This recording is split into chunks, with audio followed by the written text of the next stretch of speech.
So, hi, welcome to Out on a Limb. I'm here with my fantastic guest, Pat Joyce, and Cashew Jones. That's me.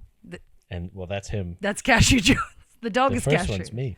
The surname makes it confusing. It makes it sound like there's a person, a grown-up person. I mean, he is a person. Look at this person. You're so cute, person. He's my stepdog. He didn't want to take my name. Oh no. Wait, are you his secondary owner then? He's a rescue. Oh, look at that. Look at that, ladies. I rescued him. And gents. But the truth is that he rescued me. So, I am here with my guest, Pat Joyce. We're going to talk about all things stand-up comedy and just some other stuff, because Pat and I are both wild theatre kids from our youth. So that means there's going to be lots of singing. And some jazz hands. Jazz hands, randomly breaking into songs, some warm-up exercises. We're going to play some zip, zap, zop. Yeah. We're girls doing a podcast about stand-up comedy. It's Out on a Limb. Yeah, I mean, like, what brings you out to the pod today, Pat? You picked me up in your van. I did. Is that it? Like, I just was driving by, That's how saw I got you.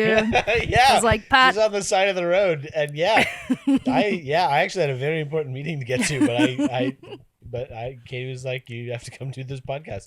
I'm a fan of the pod.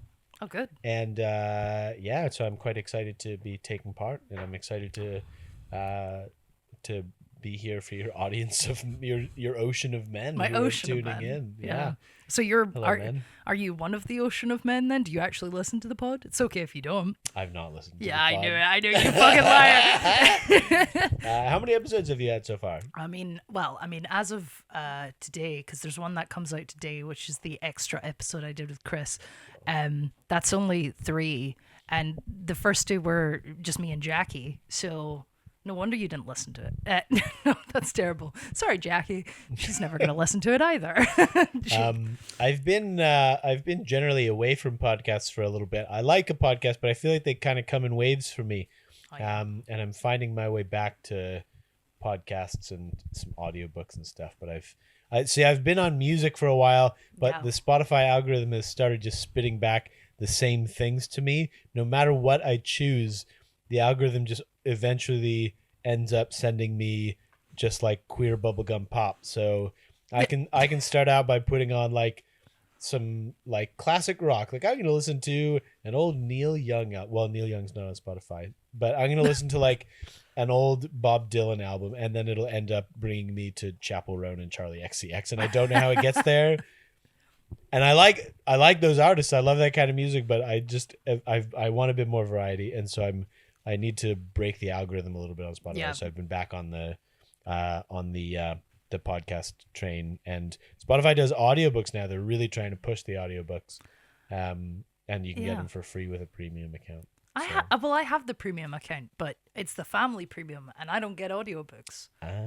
So you have to abandon your family. Yeah, but then I have to pay for Spotify.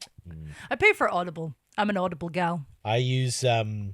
I feel very righteous in my use of Audible because my friend Heather has an Audible account and shares it with like 6 people. So There's a bunch of us who all use it, and I feel good about depriving Jeff Bezos of more money that way. That's right. And it's a nice little communal, like, kind of book clubby thing. She's got like 200 books on there because every month you get a credit. Yeah. And so then if there's ever a book I want to listen to, an audiobook, I'll just be like, Heather, when the next credit rolls in, can we get this, please?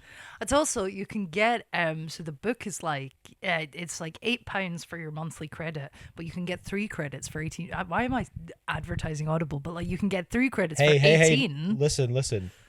If Audible is listening and they want to sponsor this podcast, you take that. That's true. Yeah, you take that. This is premium sponsored material. Yeah, you I mean, know? I know I'm on Spotify, but I'll be an exclusive Audible. Yeah, exactly. podcast. Yeah, That's don't- fine. Yeah, if we're gonna talk about it, you got to get money for it. Yeah, right? I'm just So- gonna beep out every time I say we say Audible, and it's Yeah, like exactly. that's the way to do We'll it. just say good things. We're just gonna say good things about so many competing companies, and then we'll edit out whoever sponsors. They get to keep it, and then you just edit out the rest. That's the perfect one. I'm just gonna start messaging people as soon as we come off this. I'm gonna be like, podcast. It's only got 3 episodes. Come sponsor. Yeah, It gets like 45 listens an episode, but yeah. My favorite thing about pretty good for a SoundCloud podcast. has got to be the.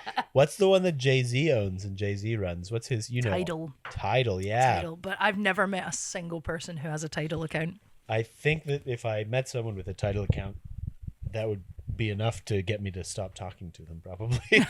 It just strikes me as the dickheads audio platform. It's the same thing as having a pair of Beats by Dre or an iPhone. I have Beats by Dre And an iPhone? And an iPhone. I love my Beats by Dre.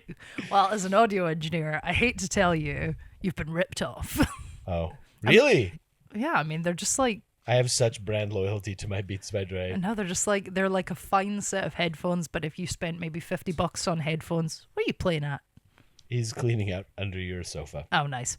I did Hoover. Not Hoover, sweep.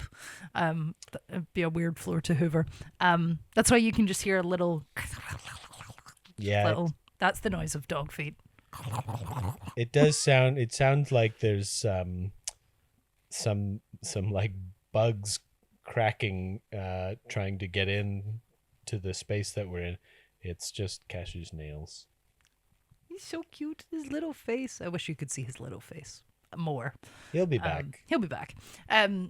Yeah. So, see, I always describe this as a stream of conscious podcast because it's near impossible to actually keep focused. I'm actually gonna. Oh fucking! Sorry, Pat. Okay. Getting intimate. Cool. So we started at like 110. That's good to know. That means when I feel like we've done more of the talking, I will come back and I will check it. I will get intimate again. Great. So, yeah. So as usual, we've got a snack for Pat to try. We'll get into that a little bit later on. So stick around. But amazingly, Pat, as you can tell by his voice, is a native Scot. Yes. No, he's a Canadian, and he has therefore never had Jaffa cakes, which is exciting. Yeah, it is exciting. We don't have them in Canada. I don't think so. I've not had them before. That is so enthusiastic. I can't speak for the country. But yeah, so we got some Jaffa cakes, and then Pat's drink of choice is Diet Coke. I love Diet Coke. Why Diet Coke? I love Diet Coke. I've been thinking about this a lot. I really like Diet Coke. There's a lot of things I like about Diet Coke. I think I like what Diet Coke represents. I mean, for me the imagery and symbolism of Diet Coke will always be wrapped up in like the 90s adverts where it was like the shirtless man cleaning the window, or Oh, so it's a gay thing. No, it's just a sex thing. It's just a sex thing. But or like diet I'm sure that they probably had like Jennifer Aniston advertising it, and like they would just have hot people drink a Diet Coke, and like the little drip of condensation is dripping down the tin. It's so sexy in a very 90s kind of industrialist grunge type of way. Diet Coke is very Kate Moss sexy. It's very very heroin chic. It's got the gray, plain gray branding. It's not trying to be anything fancy or more than it is. And I mean, in a world where Coke Zero exists, like there are other 0-calorie colas that exist. And so the sort of the function of Diet Coke as like a diet drink, like that you drink for the sake of avoiding calories, is kind of obsolete, because there is a Coke that tastes more like actual Coke that's also sugar free. And so Diet Coke now is just like this, like it's kind of like ugly, sexy. It just like it tastes like chemicals. It tastes like fucking aspartame, you know? It's not trying to hide it. And it's like Diet Coke is like the friend that you know who just gets texts about a party happening on a Saturday, and you're like, oh, who texted you? And they're like, I don't know. I just got it from this random number. And then it's like it's some underground warehouse party, you know, that you go to. And like the branding of Diet Coke is great. Like Diet Coke, it doesn't, nowhere on this does it say Coca-Cola. It just says Coke. Like drinking Diet Coke, drink. it's like filling out like an official government form with a shortened version of your name. Like you're applying for It's like a edgy. driving, yeah, Yeah. like, and it's, yeah, like my full name is Patrick, and but I go by Pat. But if I'm ever filling out a form, I fill out Patrick because I'm like, I have to, if I say 'Cause you're straight Pat, edge. I'm lying. Yeah, exactly. Yeah. I'm a square. But Diet Coke is like, if they don't fucking know who I am, then that's their fucking fault. Like, yeah, Diet Coke's official legal name is Diet Coca-Cola, but Diet Coke is all you get. Wow. If you don't know that it's Coca-Cola, that's your fucking fault, you know? Thank you for that 3-minute I love Diet Coke. advertisement. Sponsor Diet Coke. We're going to take a break now. Feeling thirsty this summer? Take a trip back to the 90s with Diet Coke and Depop. You're so right about that kind of like heroin chic thing, because it is totally like in my head. My Coke Zero has just been fizzing for like all the time you were talking there. So like, excuse me. I love just like a sausage you can throw about. Yeah, it's definitely that heroin chic thing. But then I also think of it as a really corporate thing as well, like Diet Coke. But I'm glad we have Coke Zero because it tastes better. But Diet Coke's got some real Fight Club vibes to it, hasn't it? yeah, it's. I think you're an absolute psychopath if you drink Diet Coke these days. So Really? well, yeah, because it's Wow. like, as you say, it tastes of chemicals. You got to have some. If you drink Coke preference Zero, for I think you're a drugs. fucking poser. That's fine. I'll be a poser. Good. I'm inherently a poser if I'm a hippie drinking Coke Zero. So, This is true.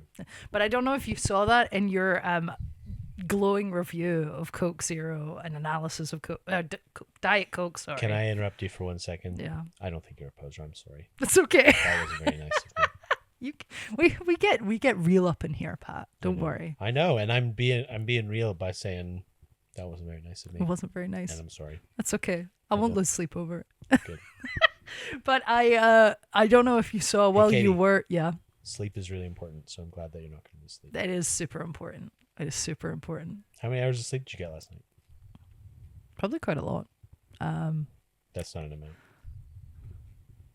Looking for a quantitative. Maybe 9.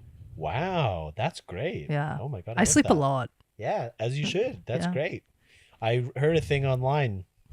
I read a thing online that it was like a question on Reddit or Quora or one of those things. I've been on Threads recently, and And then you mean realized that- Yahoo Answers. Yeah, that's the original, isn't it? Yahoo Answers Yeah. the original. I signed up for Threads recently, thinking like maybe I'll go see what's going on here, and it's all just people asking questions that are designed to get it, like what's a red flag you see in someone, or like what's a thing that you learned in your 30s or whatever, and everyone's just asking these questions and then answering them, and it's just a real circle jerk. It's no good. Anyway, but in a similar forum to this, somebody asked the question, what is a thing that that humans do, or like an ability that humans have that would be like, if humans were written in such a way that the human being as a being was like a superhero, what would the superpower be that we have? Yeah. And somebody said the amount that we can recover from sleep. The amount of, like, the That's fact that true. we can sleep and just kind of like lie there for 8 to 10 hours a night or whatever, and the magic powers that it has. And, That's like, like the healing. human superpower. How it's like good for your brain, it's good for your bodily functions, it's good for everything. It's It's so true, actually, because see, if I am sick with something, I will just like I had an eye thing that happened the other day. I basically rubbed my eye so hard it caused like this big inflammation on my eyeball. I could see like this big bulb on it, right? Yeah, so fucking gross. And then my eye was so sore, and I literally just like threw a bunch of saline solution in it, and took an antihistamine and an anti-inflammatory and went to sleep and woke up and it was gone. And I was like, yes, that's that. Anyway, back to the point. Before Threads and Cora and Diet Coke. I want to ask about this bulb on your eye. Oh, fine. Is this my podcast or is it yours, Pat? Sorry, I'm very curious. Okay.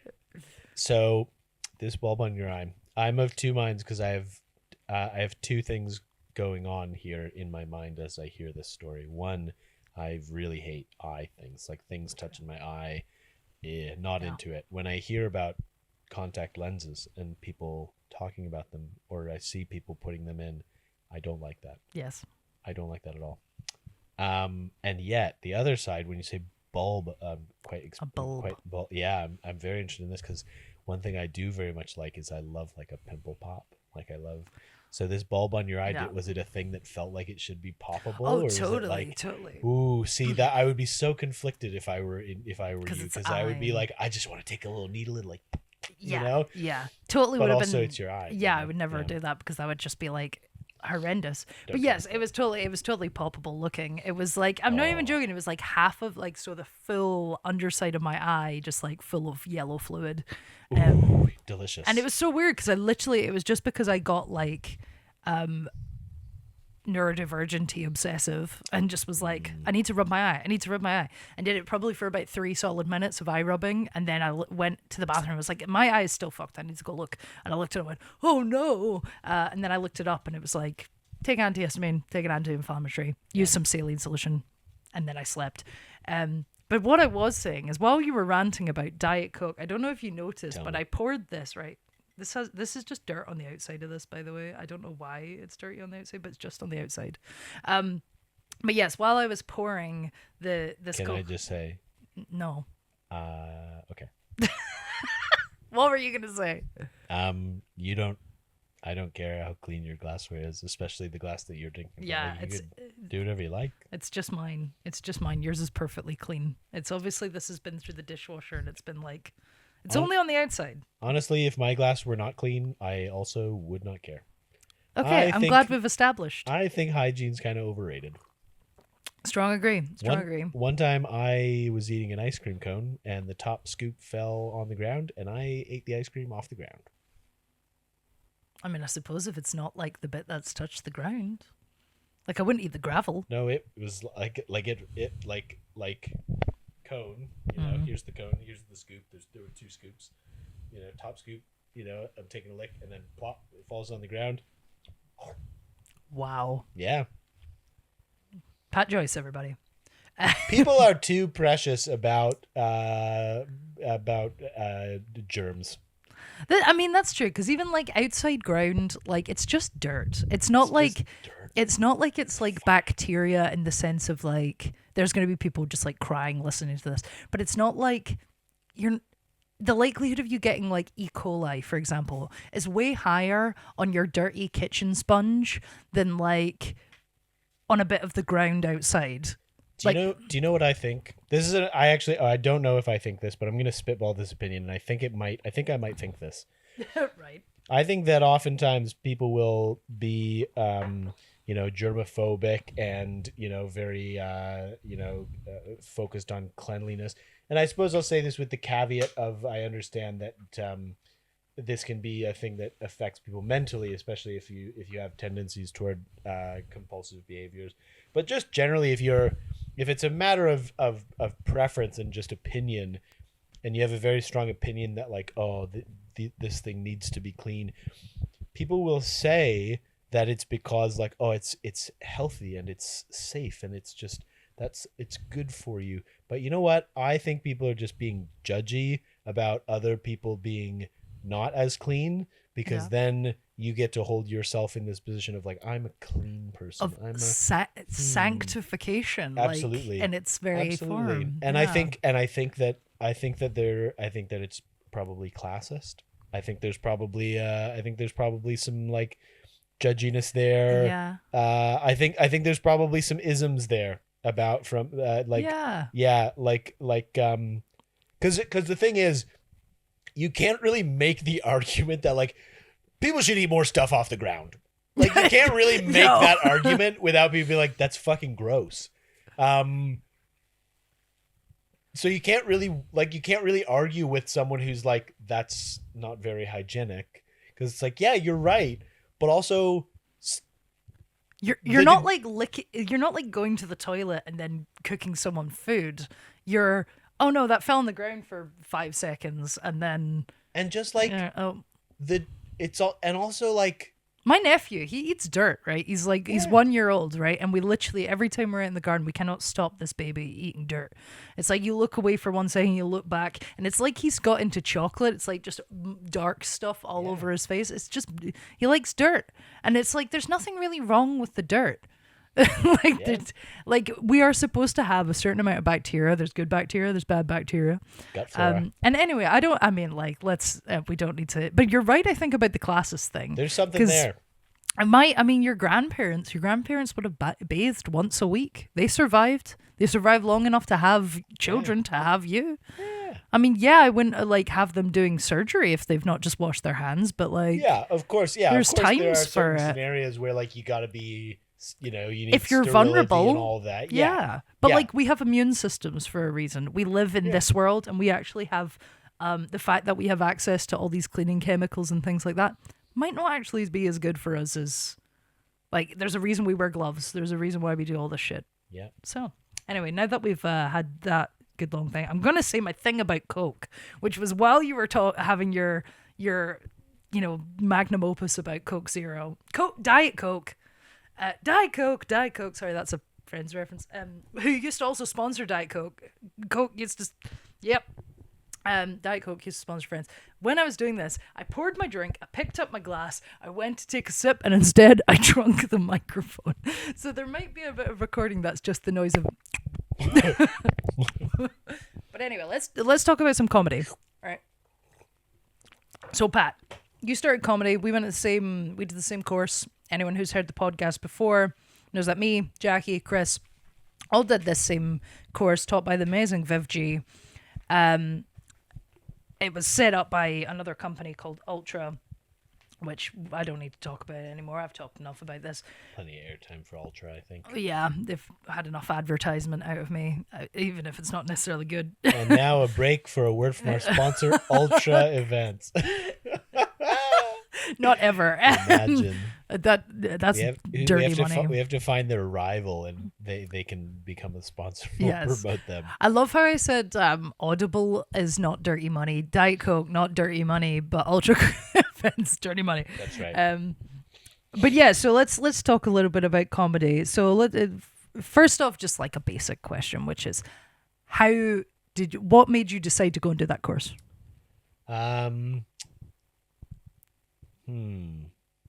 Well, so I first signed up to do a comedy course in 2020, and went to the first class, and we did the exercise as you do in Ultra, where you get in small groups of 4 or 5 people, whatever, and everyone tells a funny story that happened to them, and then as a group, each person has to go up and retell the story and kind of make it their own. Was that with Viv?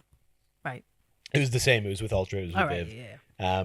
And so everyone from the small group has to do the thing, and then the big group guesses whose story it actually was. There's a show. Is it Would I Lie to You? It's that kind of game, activity, exercise, whatever. We did that, and it was great. It was very fun. And then COVID happened, and everything got shut down. So, which was actually kind of a relief, because there was the thing where you had to sell at the time. Yeah, you had to sell 10 tickets at £20 a pop, or if you couldn't sell them, and it was by the end of week 2 that you had to sell these tickets. Oh my god! And if you hadn't sold them, you had to pay the thing. And I didn't really know week anybody. 2? I had just moved to the country, so I didn't have 10 friends. So I was asking coworkers, and they were like, "I've lived here my whole life. I barely have 10 friends." I know. Most of them are comics who don't want to see fresh comics. It is quite a struggle to convince your friends to go and see your bit when they're like, you can just say it to me right now. Like, especially for $25. That's a lot. Jesus Christ. Yeah. But before that, the kind of broader question of why, I was a theater kid growing up. I was always in school drama productions, and And I like to crack wise. I like a little joke, Just a little. just a little joke. And I had sort of started to find my way back into performance and being on stages, and was doing improv. Wait, at that time I hadn't been doing improv. My timeline's really fucked. I started doing improv later in 2022. And he'd started doing drugs in 2019. I would never do anything illegal No drug. ever. No. Ever. I buy that. With that hair, that is a straight edge man. I have never done. Teetotal. I don't like drugs.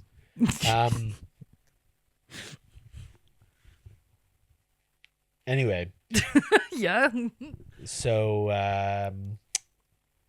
so I guess it was before I was doing improv, but I had heard about this comedy course and was like, oh well, I used to like being on a stage. All right. I like performing, and so went to do it, and then lockdown happened, canceled that, and a couple of years went by, whatever, and then I had done improv, and I was like, okay, well now I know that I enjoy being on stage. It's nice. Yeah. Good to be back, and so joined that way. And then I had friends that I could badger into buying tickets and not get kicked off the course. I think I only sold something like 4 tickets, and then one of them I sold to somebody else. I basically barraged them into barraged, probably not the right words. It's Berate? well, yeah, maybe I don't know. Badger? I have a certain way with things. My mom used to say, even when I was like really teeny tiny, I always get what I want. And that makes me sound like a really horrible pain in the arse person, because actually, as you can tell from these podcasts, I also just let other people do what they want. I mean, Pat has been talking for some time. James talked the whole way through his own. I actually I'll stand at a door and hold a door for someone, even if I'm about to piss myself and there's 3 people there who could also be holding the door. Like, I'm a very, very polite person. But if I'm determined about something, and I think something is justified, then I'll be like, don't go through that fucking door. Yeah. And Yeah. it's like, but it's not even like in an aggressive way. It's like a sort of,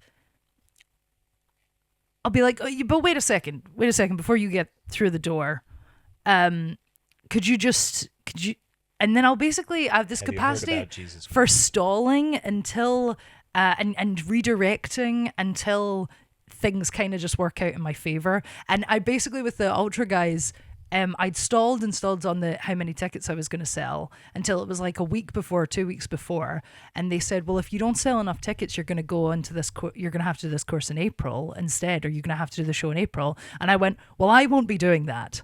So, and then I just never heard anything. I did the show. It was fine. Yeah. And I wish, I honestly would have fought for everybody else in that front, because we'll end up selling it out anyway. So anyway, now I said I wasn't going to give Ultra any airtime, and they've had loads of airtime. I think a good general rule is, if you spend enough time sitting with a problem, a solution will present itself. That is very true. That's apt. So what was what sort of, the way I always put it is just like, what sort of trauma is the thing that made you perform? Because everybody's got the trauma. Wow. Great. We like to get deep on this show. Clearly, yeah. Tears welling up in Pat's eyes. What made me want to perform? Well, for me, I wouldn't say that it was. I wouldn't say that it was trauma, and I have a bit of a beef with the word trauma. I think that it is overused. Oh, I agree. Yeah. I think that it's overused.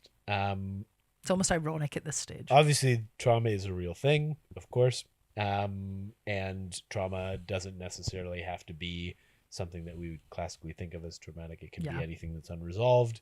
We understand all of these complexities. Baggage is what we would call it before, I think. Yeah, and I feel like that's because trauma, I kind of like, to preserve the like psychological and clinical definition of trauma being a distinct thing.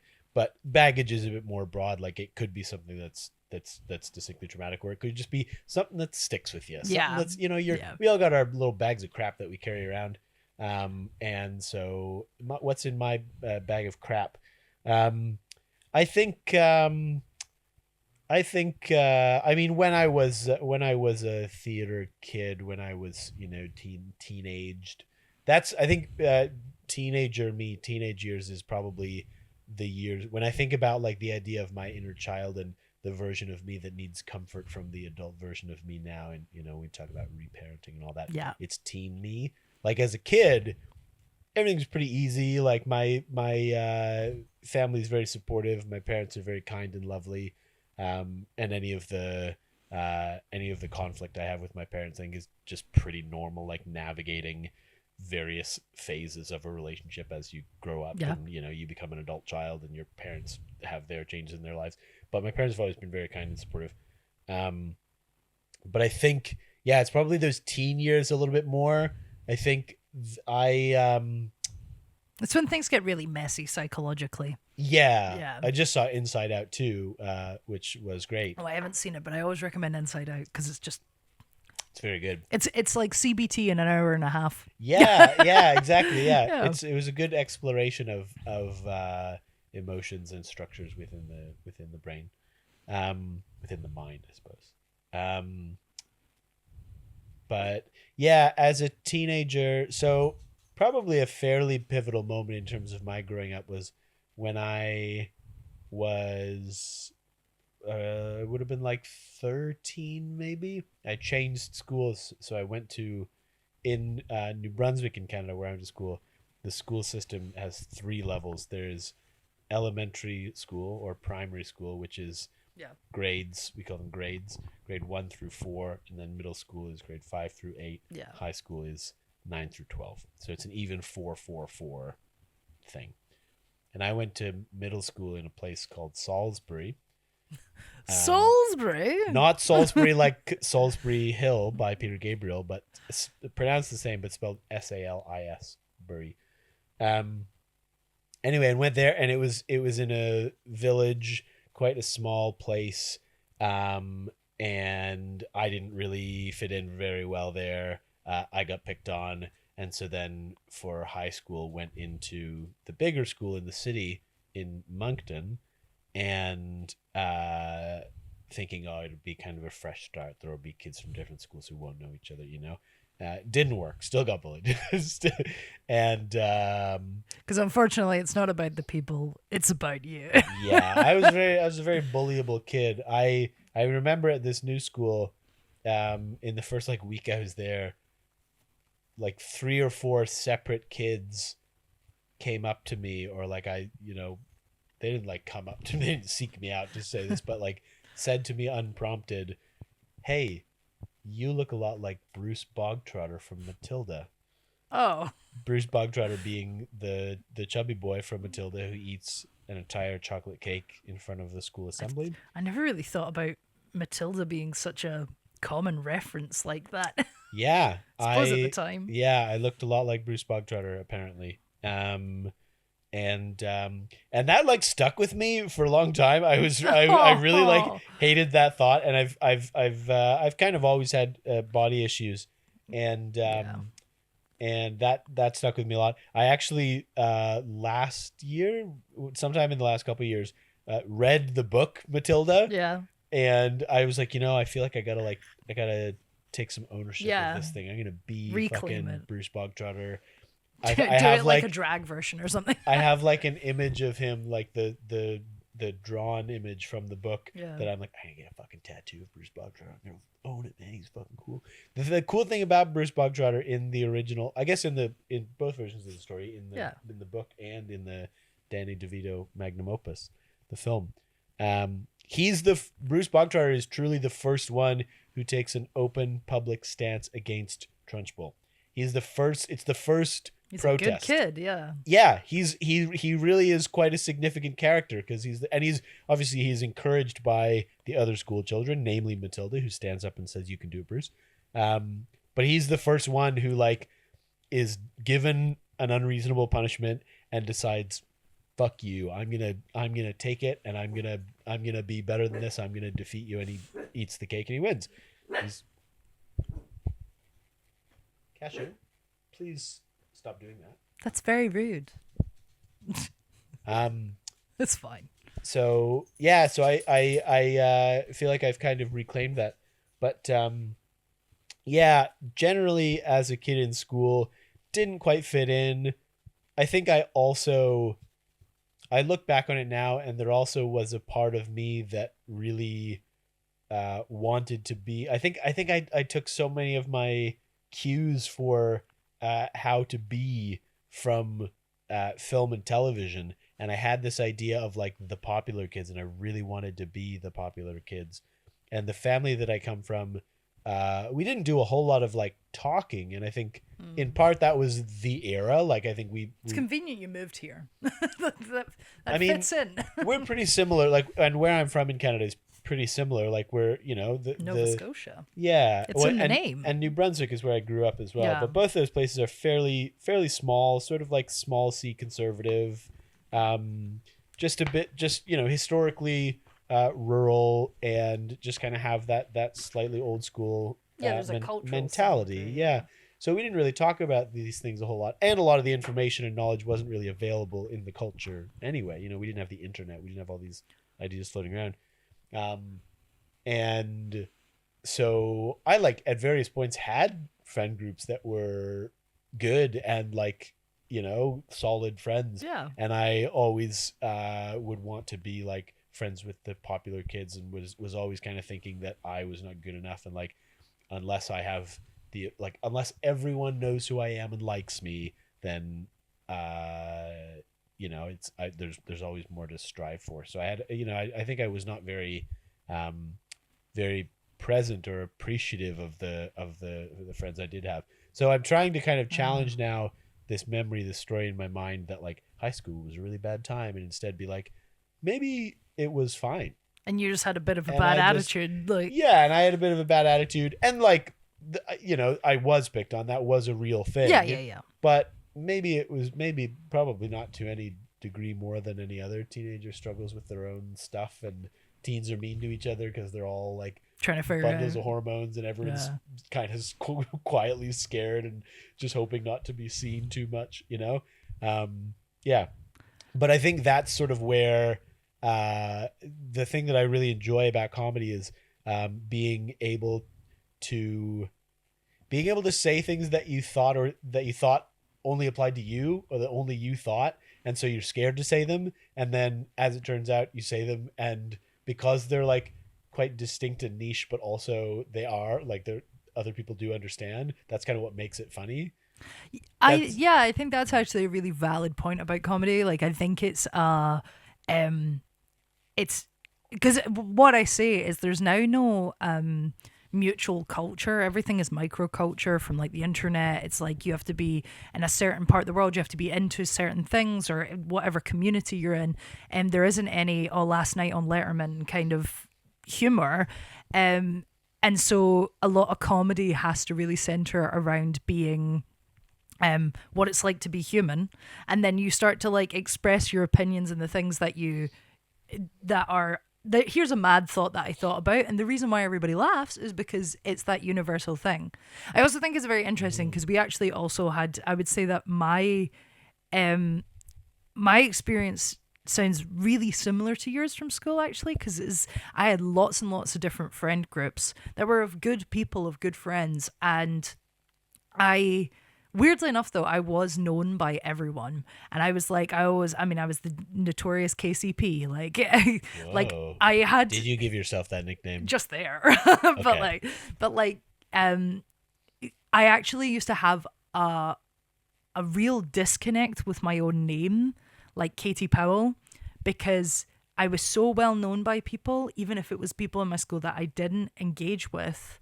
I think it's just being like 6 foot tall when you're 15 and like having wacky colored hair. Yeah. And like, Yeah. just, even when I went into jobs and stuff and I was dressed all black, shirt, trousers, hair tied up, no hair color, people would still be like, you're one of them goths, aren't you? Like, people would know.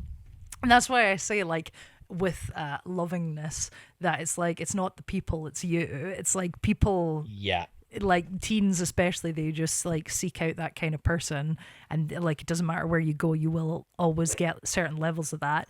But yeah, it was very much the same thing of like I would have all of these different friend groups, but the people who weren't in my friend groups or were the popular people would still know of me, but would just inherently think that I was just like a proper weirdo.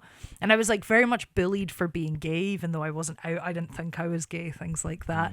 And it's just strange having that kind of, like, I left school with the same feelings of like high school was shit. I landed up dumping a lot of the friends. I was only really friends with them out of convenience and things like that.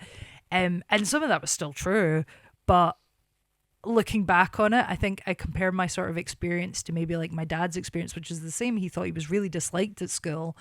But I learned that from him quite young. So I adjusted my thought and said, no, it was just that's what school's like.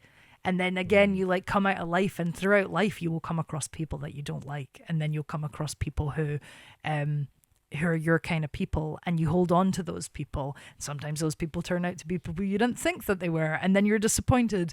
And it's just that whole thing of life is a constant process of learning. But thankfully, not being teenagers full of hormones and all of that stuff, we kind of get, and with more life experience, we get better at understanding those things. And then again, that's when comedy comes into play, and it's like, if you can understand it, you can see the funny in it, you can write a joke about it, you can relate to other people, and actually that kind of heals it. And that like, I know your baggage, trauma, whatever you want to see it, but that I think is like a really healing property of comedy, is that mutual understanding. Yeah, I think there's sort of an element of like saying a thing, to a group of people, whether it's doing comedy on stage or just being, sort of a braver person as an adult, but saying things that your younger self, whatever kind of younger version of you it is that, where your baggage kind of lives, but being able to say those things is almost like sort of taking the hand of your younger self and be like, come on, like, it's okay. It's okay out it's here. okay. Like, come on out into the light, it's okay. It's okay to be seen. Like, people will think you're funny because they get it, or they won't, but you'll be fine. So yeah, because sometimes you will stand in front of an audience, and I've had this before where you look at the audience and you go, oh, these are not my people. And you're like, It is like looking out in front of the popular kids at school kind of thing. Yeah. And you're like, why am I doing this? But then you survive it, and it's like, it's almost reparenting in the sense of, or it's exposure therapy, where it's like, it's okay to be disliked, or to be not liked, or to be, just neutral, or to, these people don't get it. And I used to make this like joke where it's like, if I found a crowd that didn't suit me, I'd go, right, I'm going back to the West End. And it's like, because every time I do a gig in the West End, like, I do really well, because the culture, not that I'm from the West End, but like the culture gets my kind of ecological, criticizing of society kind of point of view. Yeah. And then you go further out, and like you say, it's more rural and things like that. And it doesn't necessarily fit the same, because they're not necessarily not everybody is, obviously, but culturally less switched on to the global things of the world and less critical of the average. Yeah.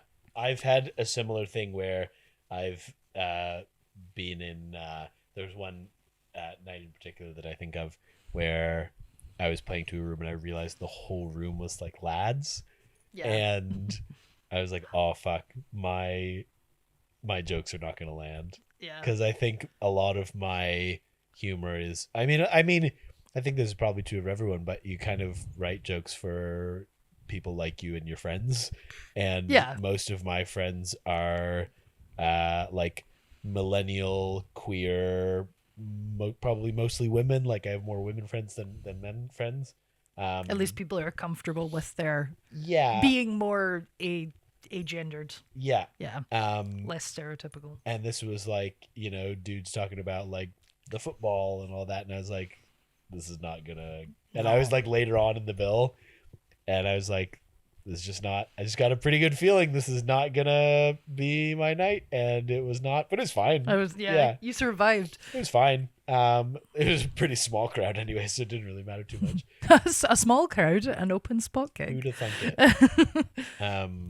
Yeah, sometimes that like someone will walk in with like that, especially lads, and it's like they're all out together and they've already got that quite like aggressive lads thing, and like that's fine and has a time and place and stuff, but actually a lot of the time comedy show isn't that place. They'll just come in and be like, yeah, I love comedy, man, I love watching Dave Chappelle and I love watching it's like, okay. Yeah, I mean, so you don't like comedy, you have certain comedians that you like. Yeah, you don't like the craft of comedy and experiencing, you just like people who tell jokes that you like liking you like that comedians. person. Liking a comedian or two, even a handful, doesn't mean that you like comedy. That's a very good point, because I never really thought about that, because I remember my partner Craig saying to me like, oh yeah, like I'm not really like into stand-up, like it's not like my thing, like there's people I like but it's not like I'm into it. And I was like, what do you mean though? Because you watch stand-up, like we've watched things, and it's like you saying that, I realized the difference is he will sit and watch people and he'll know why it's funny. I mean, he's a smart guy, it's not like that, but like he will, like I will appreciate almost every comic for the craft, and the only person that I wouldn't necessarily like is if I think it's hack, or it's like, you're not actually a hack, by the way, I know that's a thing I say, but it's just because it's funny. PJ on oj.wordpress.com. That's the one. But it's an inside joke. You can actually go to that website though, and you'll get it. Or if you see Pat's show, you'll get it. Mostly. But yeah, so it's that thing of like you actually enjoying it for the analytical side of it, where you're like, oh, that's funny because of that. And I remember growing up, a lot of the times I would explain why things were funny to people, and I would say things and then I would explain the joke, and then people would be like not getting it. And it's only as I've got older I've kind of realized, oh, that's the thing that makes you want to do comedy, that's the thing that makes you like joke writing, is because everything is funny. Yeah. And a lot of the time, everything would be funny to me, and people would be like, that's not funny, you're just being mean. And I'm like, it's not mean. I'm not laughing at you because you've done something stupid. It's funny that you as a human did that thing that is such a human thing to do. Yeah. Oftentimes I'll make a joke, and obviously it's obviously funny, but then the people who hear it don't laugh at it, and I'm like, oh, they probably just don't get it. And so then I explain it to them. And then usually they still don't laugh. Yeah, because if you have to explain the joke. Yeah. Pearls before swine,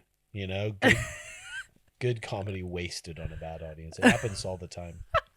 It does actually, like, and like, I love anybody who goes out and wants to support comedy. That's great. Go out, support, super appreciative of that. But you're going out to see people, like, people I think don't realize how vulnerable it makes you. Yeah, absolutely. Like, because it's I mean, the being out there is vulnerable. I think that everyone thinks that the scary part of comedy is the public speaking part of comedy, but actually I think the scary part of comedy is like, I wrote this. Do you like it? Do you like what I said? Please laugh at me. Because the difference between, like, if we were to isolate the two bits of, the performance bit and the having written it bit, like, I think the more scary bit, I haven't had this opinion before, so we'll see if it's actually true. I think my hypothesis is, I think that if you were to go out as let's say a relatively new comic, and you're to the point that you're still a bit nervous performing, but you have like pre-written material that's been written for you by a great comedian, it's been tested, right, it's great, but you didn't write it. I think that would be much less nerve-wracking than vice versa. Like, you have material that you have written, and then some expert comic who's got great stage presence, they deliver it. I think that would be scarier, having your material presented, like just your material presented, rather than just doing the performance of it. I think the material bit is scarier, because you put more of yourself into the writing of it, and it is like giving a gift to somebody and being like, I made this and I thought that made you this would for like you. it, and I really hope that you do. And then you sort of have to stand there and be like, do you like it? Pause do you like for my laugh. thing? Yeah. Do you like my thing? Do you like me? Like, I think the writing bit is much scarier.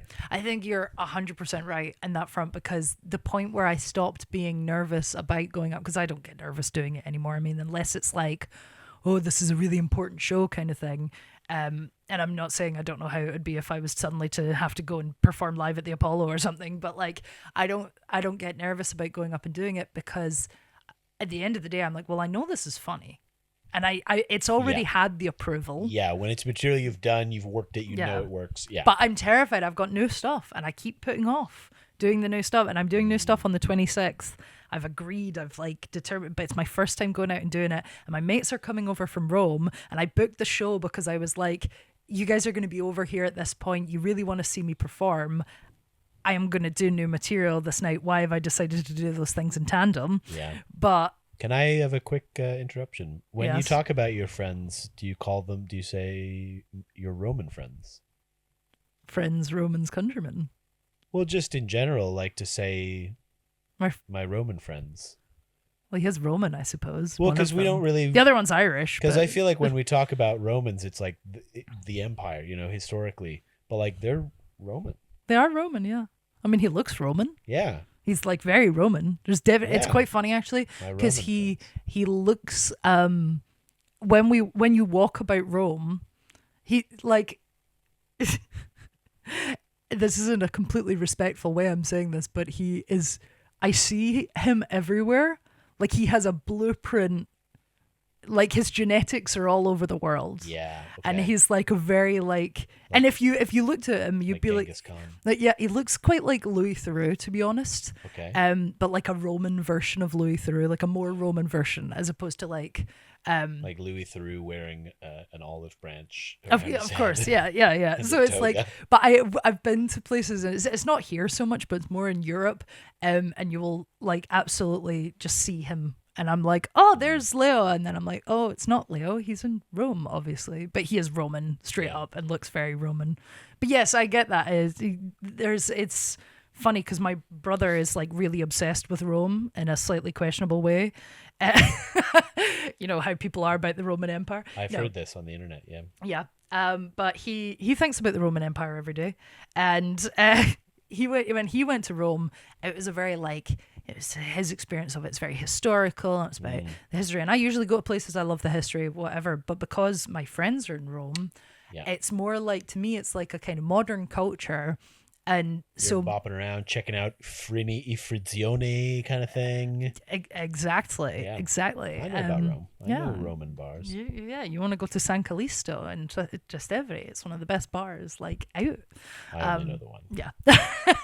But it's because as well, like I say, he's Roman, so it's been from that kind of teenager growing up in Rome culture that he's then taught me this stuff. So it's like having that completely different perspective. But yeah, I think you're right. A lot of people, it's as the Romans do. Well, I suspect that if you were to talk about this friend of yours visiting and being like, yeah, my Roman friend is coming over, people would be like, from history?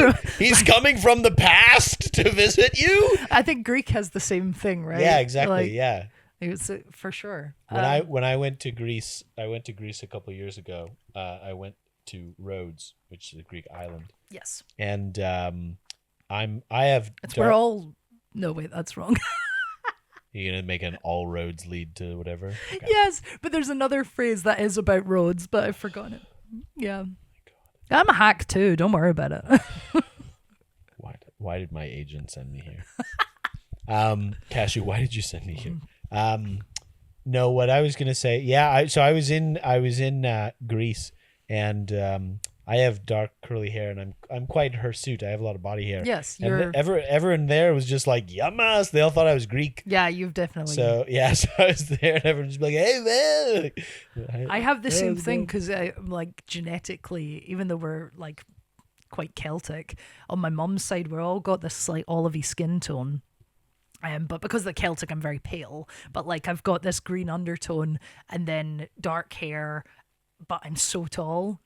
And Yeah. I am not supposed to be so tall if I'm Mediterranean. So whenever I go, and I tan quite well, so anytime I'm over in a Mediterranean country, everybody like looks at me like, you don't fit. What happened Like, to what? you? Yeah, like, why are you like that? And it's like, because it's like, I look like I should be there, but then I'm like towering 3 feet above everybody else. You ate too many vegetables as a kid. Well, that's You the got too problem. tall. That's the problem. I'd be really interested to do my DNA thing, because it's like my dad is so obviously kilt. Like he's but then he's so tall. He is so tall. It's like he's 6'6". Obviously I'm very tall. He's really pale, burns super easily, super freckly. My brother's the same. But then my mom was like I say, olivey skin, really dark, thick hair. I don't have thick hair, but I have lots of hair. So I'd like to know the genetic kind of breakdown of it. But yes, you're very, very Mediterranean with your lots of hair. Thank you. And it's dark and thick and curly. It's very Yeah. Roman actually as well. Thank you. I love lamb also. I mean, with the If you exception were- of the morals of it. If you were to do a genetic, ancestry DNA or 23andMe, Yeah. like I think we probably all have a little part inside of us that's like, it would be so fucking cool if I had a bit of this DNA. What's your like? I wish I had a little bit of this DNA. You know? I mean, it's definitely. I mean, realistically, it's probably Italian, because I am obsessed with That's Italy. what. Yeah. But I think it is Italian. I think we do actually have You reckon someone there is? Italian back there. I think, like, just from something my gran or grandpa said years and years ago. I think Yeah. like Oh. it's genuinely true. There might be a bit of Italian in our bloodline. Yeah. What's yours then? I think maybe Argentinian. Oh, that'd be cool. Yeah. I mean, I think generally I've been to Central America a couple times. I've not been to like South America proper. But I studied some Spanish in uni, and I quite like speaking Spanish. It feels very, very dancey, you know. Dancing. It's a very beautiful language. Yeah,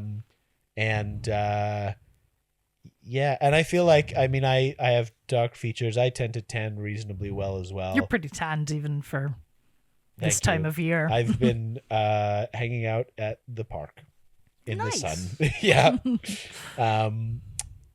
Yeah, I think if I had a bit of, I think if I had a bit of like Central or South American heritage, it would kind of encourage me. I've always wanted to do some travel around South America, and I feel like it would add sort of an interesting element of like personal discovery to it.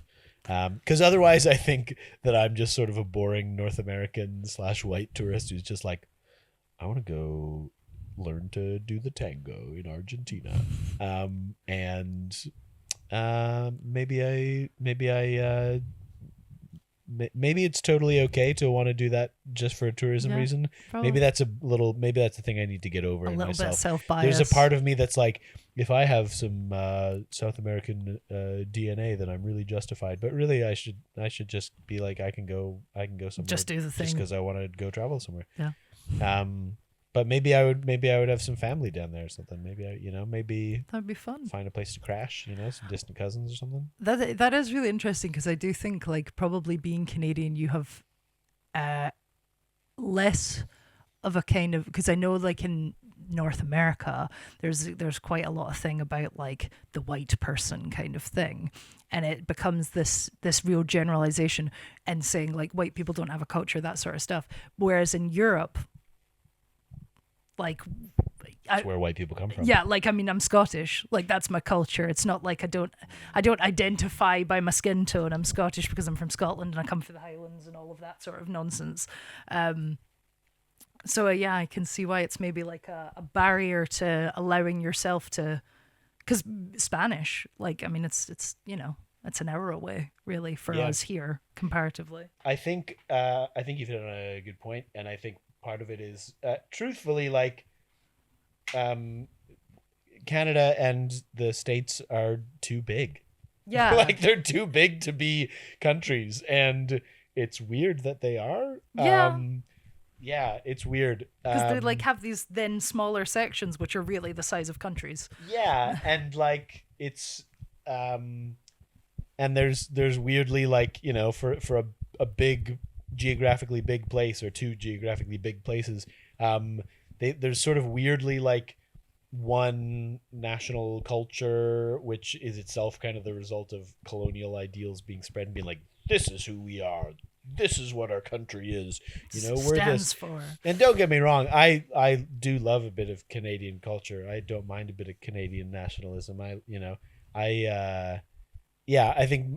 mean Canada's national reputation is fairly genteel, and it can be used you know, in nefarious ways, and it has been, you know, the idea of Canada's super friendly, so there's no problems here is Yeah. a way to sort of minimize problems that do exist, particularly problems that are experienced by marginalized populations. Yes. But I also I got some time for national identity, but I do think it would be it would be, if there weren't this big idea of you know, Canadian identity or American identity, then I wonder what might look different in terms of sort of smaller regional identities being given a bit more weight and having a bit more distinction and sort of texture there, which obviously was the case before North America was colonized, because there were like hundreds of nations there. Yeah. I think that makes for a more interesting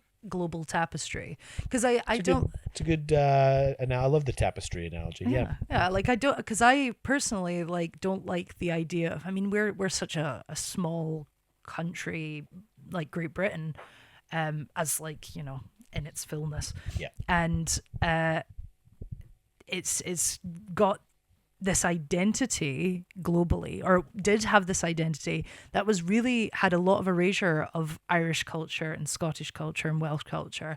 And while we do have this, obviously a cross section that you know is all similar, and the same as all of Europe is all quite similar, has one overarching culture, and then, you know, all of the continents have their own sort of overarching cultures, but then as you individually go into each country, like, it's mad that you, obviously size-wise, it would be mad to say that French and German and Spanish culture are all the same, even though they're like right next to each other. And it's like, of course they're not. So why would you say that Scottish, English, Irish, Welsh culture are all the same? There's obviously the overlapping culture, but like Scotland, I mean, is obviously massively different in terms of just that identity, and not because we make it a separate identity, but because physically, if you come from a hotter country, your culture is more likely to be quite easygoing, like in the sense of like slow paced.